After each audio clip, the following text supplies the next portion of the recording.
दोस्तों आज की इस वीडियो में जिस बहादुर और होशियार लड़की के बारे में हम आपसे बात करने जा रहे हैं, हम आपको बताने जा रहे हैं, हो सकता है कि आप लोगों में से किसी ने भी उस बहादुर लड़की का नाम पहले कभी ना सुना हो, लेकिन हमारी दुनिया के सबसे बड़े देश यानी रशिया में ये लड़की बहुत ज्यादा मशहूर है और रशिया में रहने वाला बच्चा, बूढ़ा, जवान, हर बच्चा इस लड़की को बहुत अच्छे तरीके से जानता है।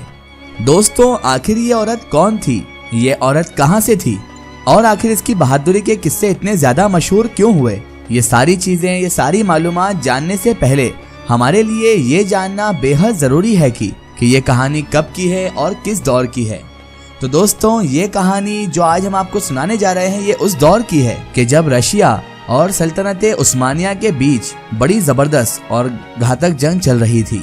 1877 में रूस की फौज ने सल्तनते उस्मानिया के एक शहर अर्जुरून के एक मजबूत और ताकतवर किले पर कब्जा कर लिया था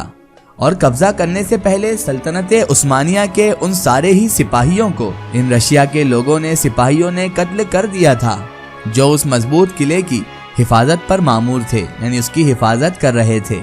सल्तनते उस्मानिया के इस किले में मरने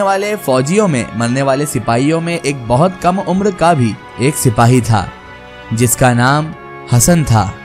और इसी हसन सिपाही की एक बहन थी जिसका नाम था नैना खातून। जैसे ही नैना खातून के इस भाई यानी हसन सिपाही को शहीद कर दिया गया, कत्ल कर दिया गया और अगले ही सुबह जैसे ही ये खबर नैना खातून तक पहुंची कि उसका छोटा भाई यानी कि हसन जो कि किले की हिफाजत पर मामूर था वो शहीद हो चुका है और उस किले पर जहां पर वो सिपाही था उस किले पर भी रूस की फौज का कब्जा हो चुका है, तो उसे बहुत ज्यादा दुख हुआ। उसने फौरन जाकर अपने भाई की लाश देखी और अपने भाई की लाश को एक बोसा दिया, यानी उसकी पेशानी पर चूमा और फिर उसके भाई की बॉडी के पास ही उस लड़की ने यानी नैना खातून ने ये कसम खाई कि या तो वो रूस की फौज से, जिस फौज ने उस पर कब्जा कर रखा है किले पर, उससे अपने भाई की शहादत का बदला लेगी या फिर वो भी अपने भाई की तरह लड़ते लड़ते शहीद हो जाएगी।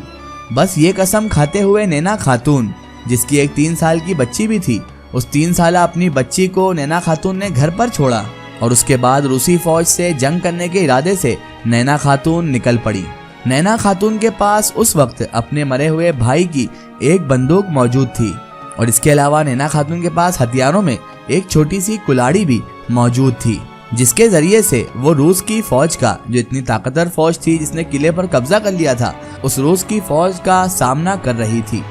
दोस्तों जैसा कि हमने आपको पहले ही बताया है कि रूसी फौज ने, रशिया की फौज ने सल्तनते उस्मानिया के अर्जुरून नाम के एक शहर को फतह करने के बाद ही सल्तनते उस्मानिया के उन सभी फौजियों को कत्ल कर दिया था, उन सभी फौजियों को खत्म कर दिया था जो उस वक्त इस शहर में मौजूद थे। लिहाजा अब तो रशिया की फौज का मुकाबला करने के लिए इस पूरे शहर में सल्तनते उस्मानिया का एक भी फौजी, एक भी सिपाही मौजूद नहीं था। इसीलिए फिर शहर के आम लोगों ने ही फैसला कर लिया कि हम ही अब रूस के इन सिपाहियों से लड़ेंगे और शहर के आम पब्लिक ने ही रशिया के इन फौज से लड़ने का फैसला भी कर लिया था। दोस्तों नैना खातून के साथ जितने भी लोग रूस की फौज के खिलाफ लड़ रहे थे वो सभी के सभी लोग कोई सिपाही या जिन्हें कोई ट्रेनिंग दी गई हो वो लोग नहीं थे, बल्कि वो सब के सब लोग आम इंसान थे, यानी आम नागरिक थे।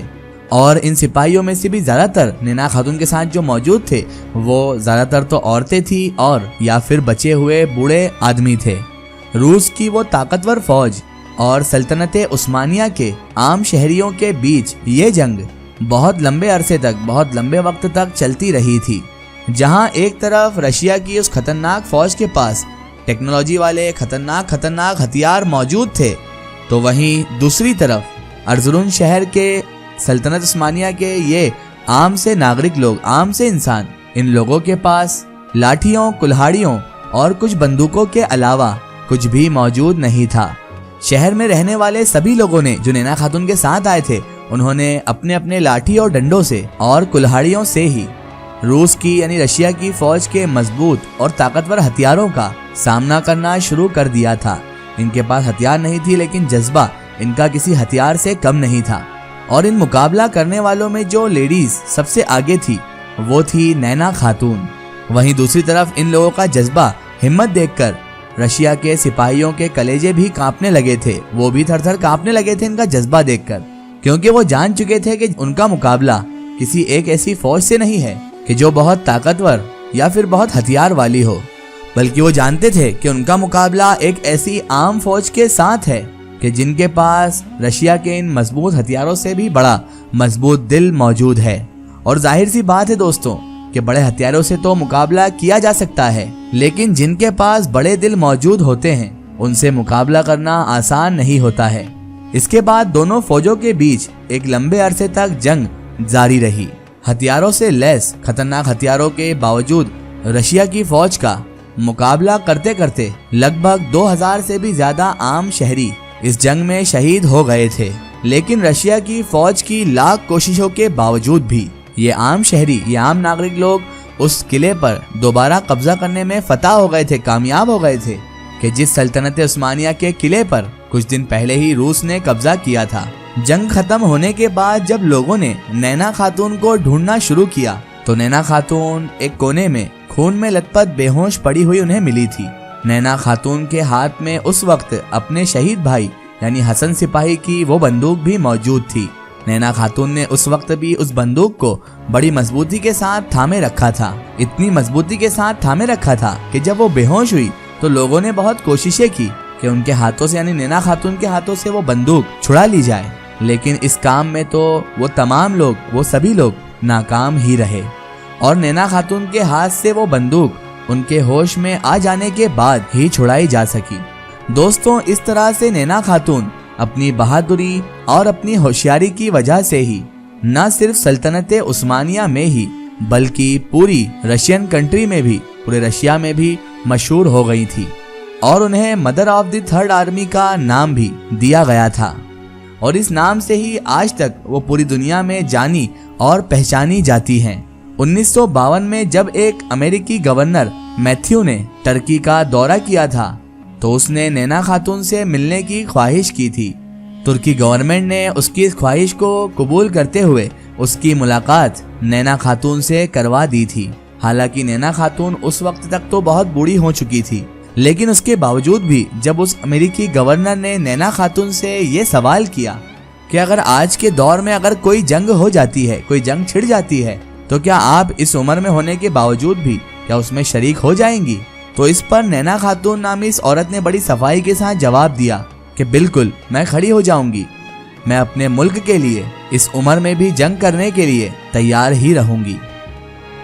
दोस्तों, इस सच्ची और ऐतिहासिक कहानी से ये बात तो हमें मालूम हो जाती है कि हमें किसी भी बड़े से बड़े दुश्मन से लड़ने के लिए बड़ी ताकत या बड़े हथियार की जरूरत नहीं होती है, बल्कि लड़ने के लिए अगर किसी चीज की सबसे ज्यादा हमें जरूरत होती है तो वो एक फौलादी और मजबूत दिल की ही होती है। जिसके पास एक फौलादी और मजबूत दिल होता है वो दुनिया में किसी से भी आसानी के साथ जीत जाता है। फिलहाल दोस्तों, आज की हमारी वीडियो में सिर्फ इतना ही। अगर ये वीडियो आपको पसंद आई है तो इसे अपने फ्रेंड सर्कल में जरूर शेयर करें। इसी तरह की इन्फॉर्मेटिव और हिस्टोरिकल वीडियो के लिए हमारे चैनल को सब्सक्राइब कीजिए और पास में दिए गए घंटी के आइकन को जरूर दबाएं ताकि हमारी आने वाली हर नई वीडियो की नोटिफिकेशन आप तक पहुंचती रहे।